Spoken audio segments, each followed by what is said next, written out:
미국 미네소타 한인교회 김창엽 목사님이 한 치 앞도 모르는 불안한 인생이지만 하나님의 인도를 따라 한 걸음 한 걸음 걸어오신 복음주의 열정 55년의 놀라운 이야기들 전해드립니다.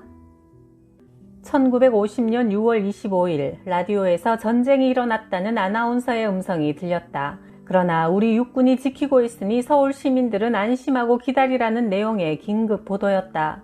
나는 어떻게 해야 할지 기도하는 도중 문득 전쟁이 꽤 오래 지속될 것이라는 생각이 들어 남쪽으로 피난을 해야 할 것 같았다. 안양역에서 간신히 기차를 탔지만 기차는 대전이 도착지였다. 대전에서 내려 다시 남쪽을 향해 걷다 보니 두 갈래 길이 나타났다. 경상도와 전라도로 나뉘는 분기점이었다. 그런데 대부분의 사람들이 전라도 군산 쪽으로 가고 있었다. 나는 하나님께 기도로 묻고 움직여야겠다는 생각이 들어 길 옆으로 비껴나서 기도하기 시작했다. 경상도로 가야 한다는 응답을 받았다. 그리하여 나는 많은 사람들과는 정반대인 경상도 쪽으로 향했다. 대구까지 걸어가기엔 너무나 멀고 힘든 거리였는데 얼마 안 가서 미군 차가 나를 태워주어 대구까지 편하게 갈 수 있었다. 나중에 들어보니 미군기가 전라도로 가는 피난민들을 공산군으로 오인하고 발포하여 수많은 사상자를 내었다고 한다. 하나님께서 나를 통해 더 하실 일이 있으셔서 그때 나를 생명길로 인도하셨으리라 믿는다.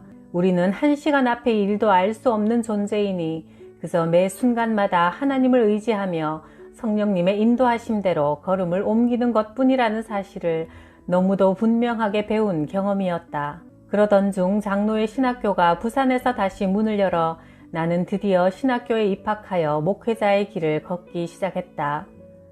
1959년 미국으로 유학 와서 뉴욕 신학대학원에서 공부할 때 많은 신학생들이 방학이 되면 학비를 벌기 위해 공장에서 일했다. 그러나 나는 내가 하나님의 종인데 공부할 때나 쉴 때나 하나님을 섬겨야지 돈을 벌기 위해 공장에서 일한다는 것은 말도 안 된다고 생각하여 굶어 죽어도 하나님 일을 하게 해달라고 간절히 기도했다. 하루는 교무주임이 나를 부르더니 여름방학 동안 무엇을 할 것인지 물었다. 나는 아직 아무 계획이 없지만 하나님의 일을 할 수 있게 해달라고 기도 중이라 대답했다. 그러자 뉴욕주의 트로이시에 있는 복음주의 언약교회에서 인턴 목사를 구하고 있으니 가보라고 알려주었다. 나는 기도의 응답이라 생각하고 하나님께 감사드렸다. 그곳에서 지낸 3개월은 목회 현장에서 일어날 수 있는 모든 상황을 결혼식부터 장례 집례까지 경험하고 배우는 귀한 시간이었다. 방학 때마다 하나님은 그 후로도 여러 다양한 미국 교회에 가서 사역할 수 있도록 문을 열어주시며 나를 주의 종으로 훈련시켜 가셨다. 센트럴 신학대학원 근처에 미네소타 대학이 있었다. 특히 공과대학과 의과대학이 유명했는데 한국에서도 많은 인류대학 출신 학생들이 이 대학에 공부하러 와 있었다. 나는 한국 유학생들을 대상으로 성경 공부를 시작했고 처음에 10여 명 가량 모였는데 나중에 50여 명에 이르자 크리스천 펠로우십 교회가 되었다. 교회를 시작한 지 얼마 안 된 어느 날 어떤 여인이 떨리는 목소리로 전화를 해왔다. 제 남편이 박사학위 공부 중이었는데 어젯밤 갑자기 죽었어요. 목사님 도와주세요. 그녀의 남편은 주어진 프로젝트가 너무 힘들어 매일 술을 마셨는데 그것이 그만 중독이 되어 죽음에 이르고 말았다. 나는 한국 유학생들이 너무나 힘들어하는 것을 알게 되어 매일 저녁마다 한 사람씩 방문하여 기도해주고 복음을 전하자 교회는 점점 부흥해 갔다.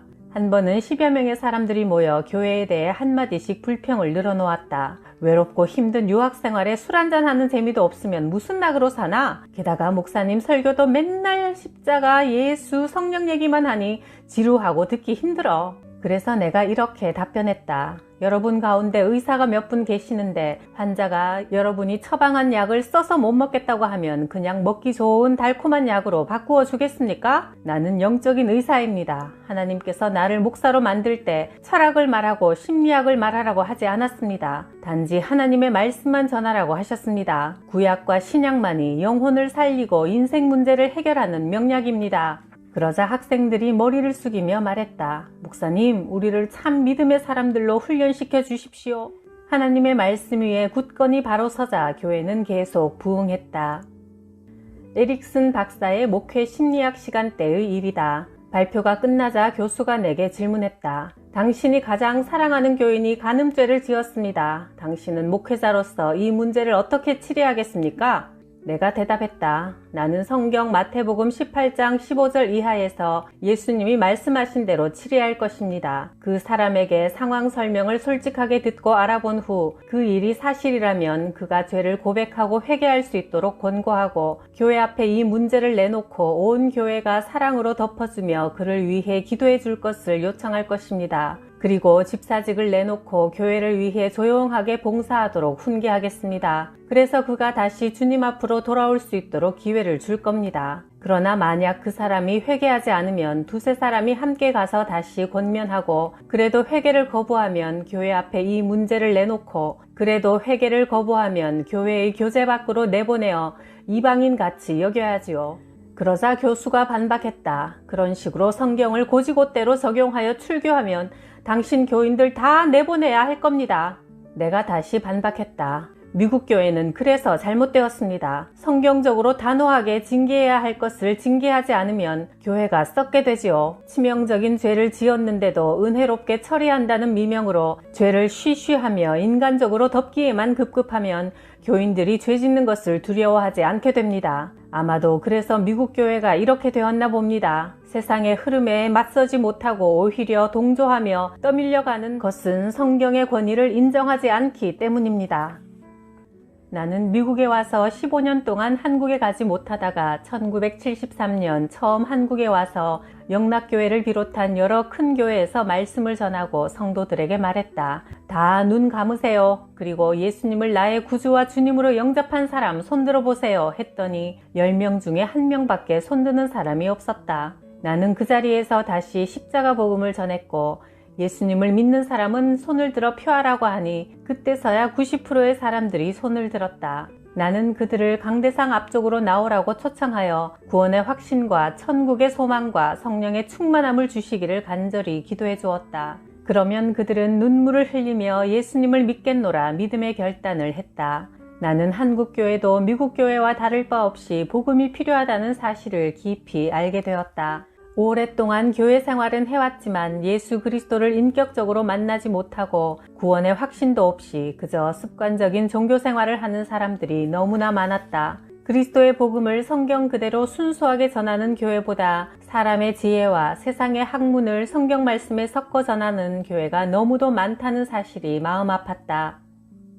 뉴욕 브루클린에 있는 복음주의 개혁교회에서 여름 동안 사역할 사람을 구한다는 소식을 듣게 되었다. 예전에는 선교에 힘쓰던 교회였는데 성경의 권위를 인정하지 않는 자유주의 신학 성향을 가진 목사가 부임하면서 교인들의 영성이 떨어질 대로 떨어져 있었다. 예배당 건물은 화려하고 웅장했으나 주일이면 예배당이 텅텅 비어 생명력을 잃어가고 있는 교회였다. 교회에 처음 도착해보니 나를 위한 환영 파티가 준비되어 있었다. 그런데 교회의 사역자를 환영한다는 그들의 파티가 믿지 않는 세상 사람들의 파티와 전혀 다를 바가 없었다. 내가 도착한 날이 토요일인데 주일을 준비해야 할 교회 안에서 목사와 교인들이 술잔을 돌리며 나중에는 춤까지 추어댔다. 나는 처음 보는 이 광경에 화가 머리끝까지 치밀어 올라 자리를 박차고 일어나 2층에 올라가서 눈물을 흘리며 기도했다. 하나님, 내가 어떻게 이런 사람들 앞에서 복음을 전합니까? 내가 순수한 성경 말씀을 전하면 이 사람들이 코웃음 칠 것 아닙니까? 한참을 기도하고 있는데 담임 목사님이 나를 불러 내일 주일 설교를 준비하라고 했다. 내게 기회가 주어졌으니 힘을 다해 그리스도의 복음을 전하자는 각오로 주일날 아침 나는 하나님만 의지하고 예배에 참석한 교인들을 향해 복음을 부끄러워하지 않겠다는 담대함으로 외쳤다. 예수 그리스도가 십자가에서 죽으시고 부활하심은 우리를 구원하기 위함이요 성령의 충만함을 받아 기도와 전도에 힘쓰는 삶을 사는 것이 구원받은 자의 사명임을 서투른 영어로 선포했다. 예배를 마치고 사람들과 인사를 나누는데 모든 사람의 눈이 눈물로 젖어 있었다. 제가 25년 만에 참으로 귀한 생명의 말씀을 들었습니다. 귀한 목사님을 만나서 감사의 눈물이 나왔어요. 심지어 담임 목사님이 당신이 진짜 이 교회 목사요라고 했다.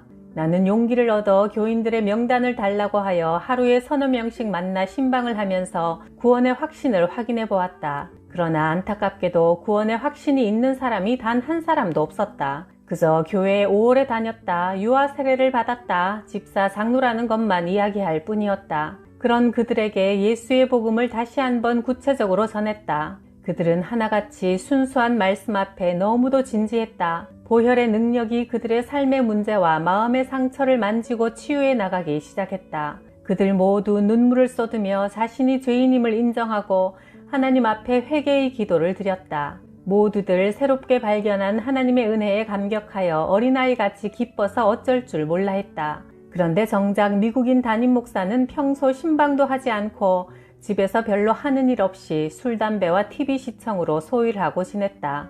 내가 신방을 마치고 늦게 집에 들어가면 밤길이 위험하니 빨리 집에 가라고 할 뿐이었다. 그와 격주로 설교했는데 내가 설교하는 날은 교인들이 많이 나왔고 담임 목사가 설교할 때는 교인들이 줄었다. 주일 오전 예배 외에는 다른 모임이 없어 나는 주일 저녁 성경 공부를 시작했다. 모이는 사람이 점점 늘어나 한 50명쯤 되었을 때 하루는 담임 목사가 나를 불렀다. 그의 집 안으로 들어서자 그 목사는 술잔을 앞에 놓고 담배를 피워 물고는 매우 화난 표정으로 말했다. 지금이 20세기인데 당신은 성령을 본 적 있어? 정말 성령이 살아있다고 믿고 있어? 만약 그렇다면 그 성령이 대체 어디에 있어? 내가 어처구니가 없어 다시 물었다. 그러면 당신이 아버지와 아들과 성령의 이름으로 세례를 주고 축도하는데 그 말을 대체 무슨 의미로 사용합니까? 당신이 삼위일체 하나님을 믿지 않으면서 교인들에게 어떻게 믿으라고 가르칩니까? 사실 난 성경에 나오는 기적들을 믿지 않소. 하나님이 말씀으로 천지를 창조했다는 말씀도 마찬가지요. 성경에 나타난 사건들 중 과학적으로 증명되지 않는 그 어떤 것도 나는 믿을 수가 없어. 예수의 부활도 천국의 존재도 확실히 모르겠어.